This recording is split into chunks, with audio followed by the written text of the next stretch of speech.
Hello and welcome to Social Media Weekly episode 20th January 2021. Social Media Weekly is brought to you by Virtual Palace Marketing, rehumanizing your marketing experience. My name is Sean.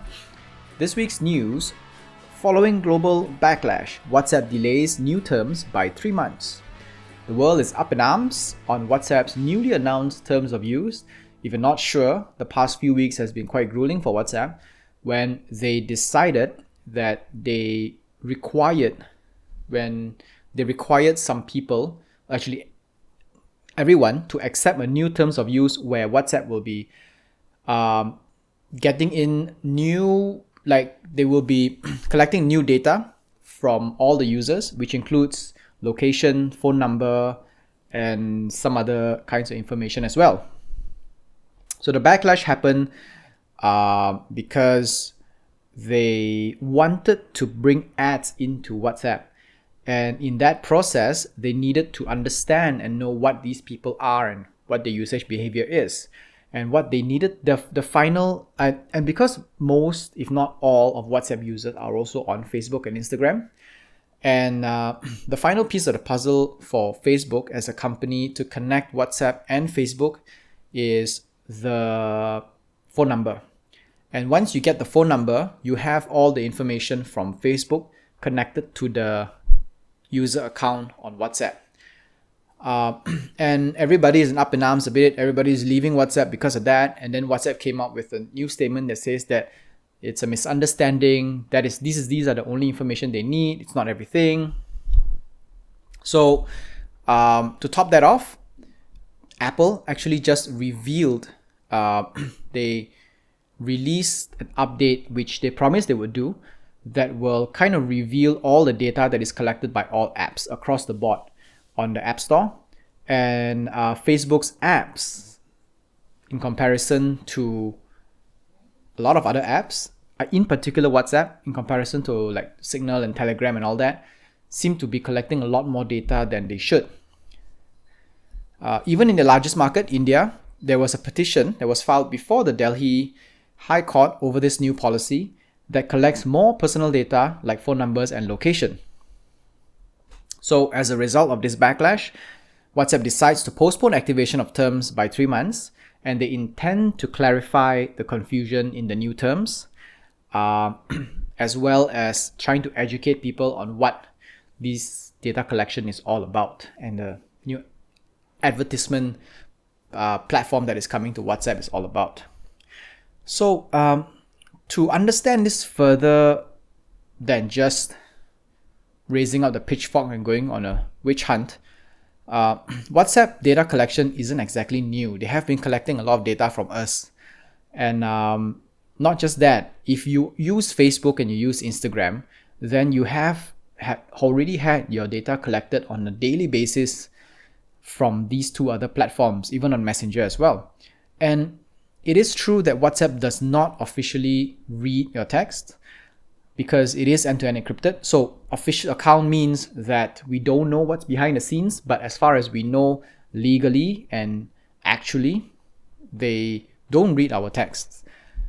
It doesn't mean that there is no hack that they have or master key or something. We don't know that, right? So let's not jump into this kind of conspiracy theories. Let's focus on the facts that we already know, which is that they cannot access our chats.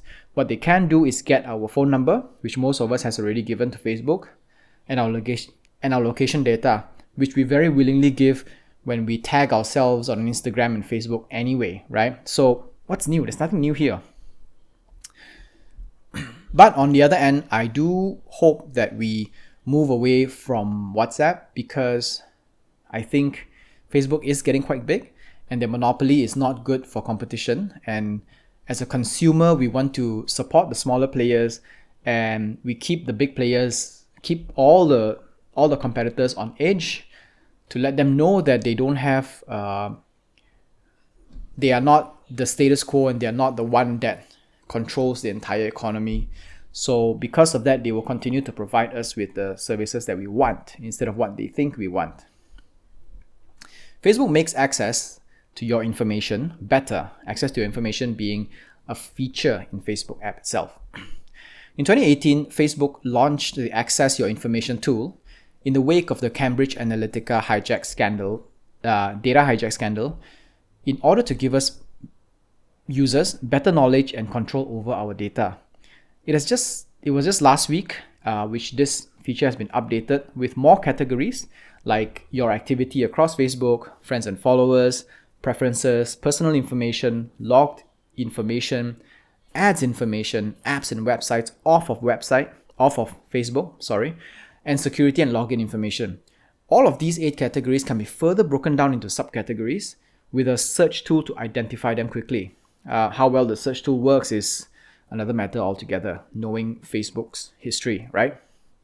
In any case, this improvement is in line with Apple's recent highlight in the App Store for what personal information is being collected from all apps.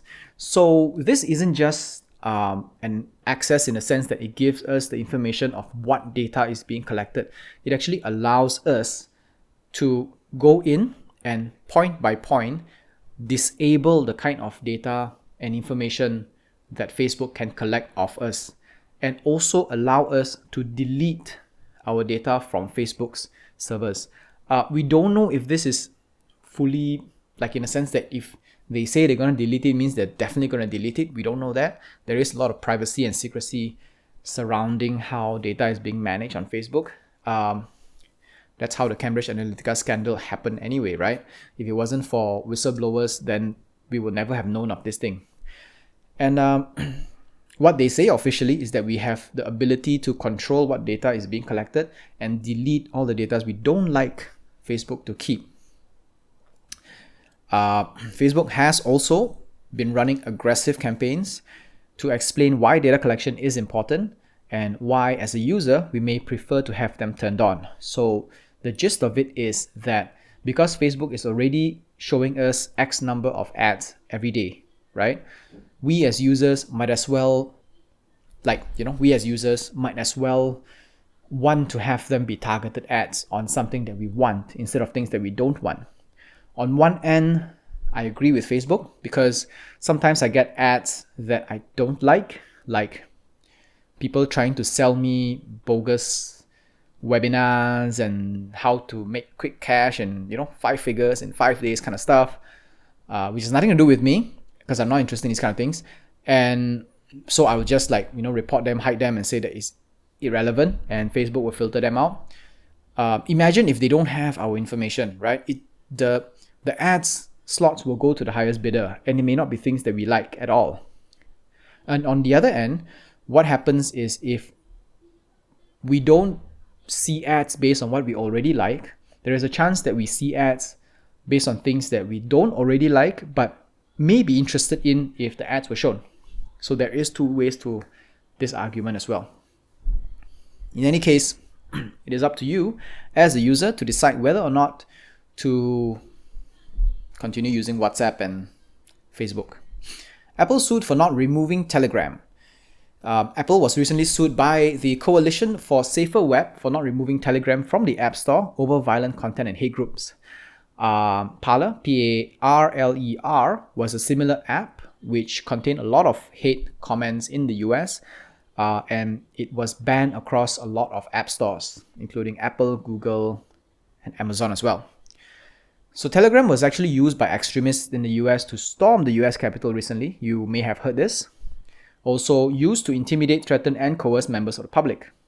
The coalition claimed Apple failed to follow its own policies and guidelines in regulation to Telegram, which is an unfair approach, while it banned another chat app, Parler, for similar reasons. Moving forward, it seems that all communication providers will need to actively mediate their platforms against hate speech. I remember a long time ago when we used to have forums, and people who create, the forum providers don't moderate the content, right? They just provide the content.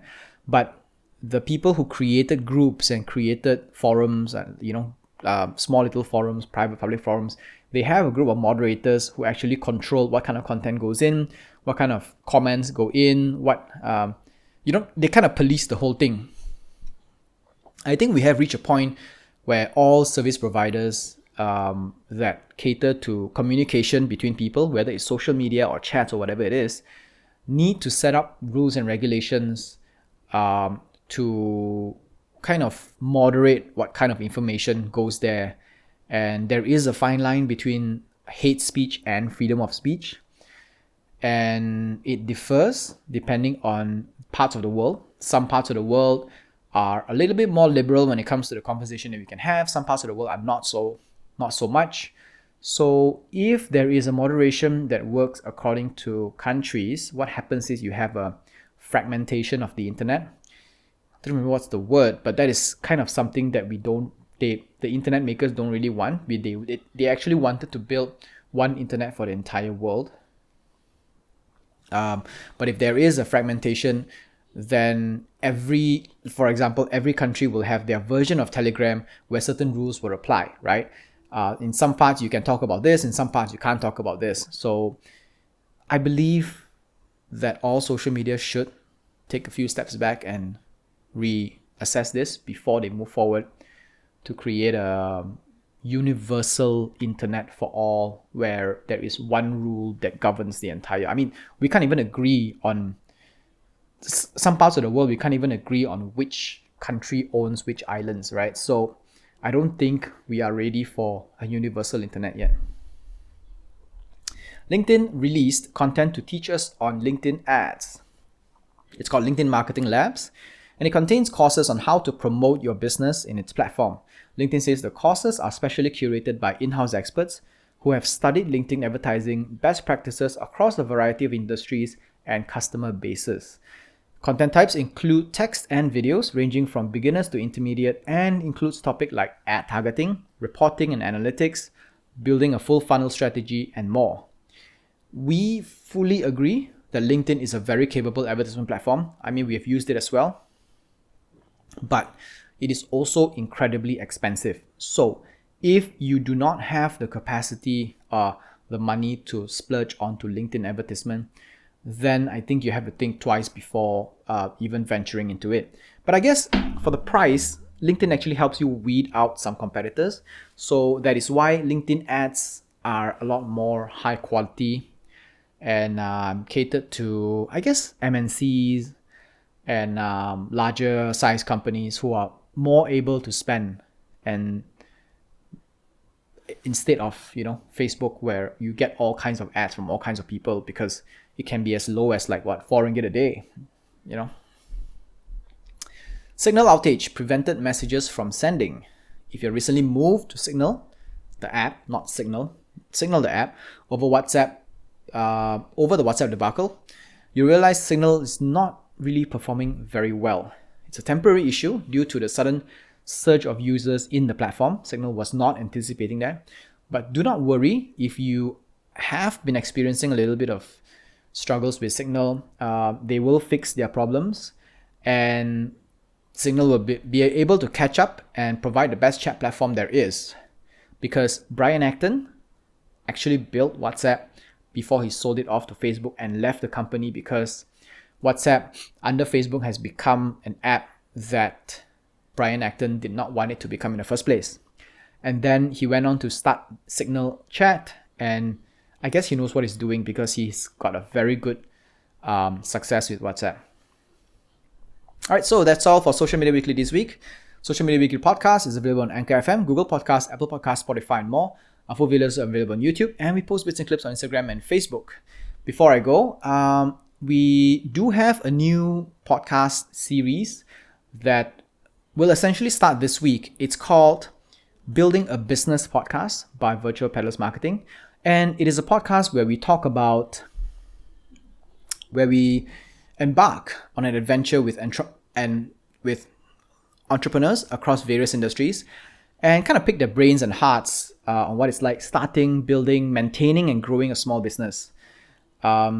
If you are interested to check it out, the first episode will release today, I guess, or tomorrow. Look for Building a Business podcast on Anchor FM. I think it will it's going to be on YouTube as well, on Virtual Peddlers Marketing YouTube.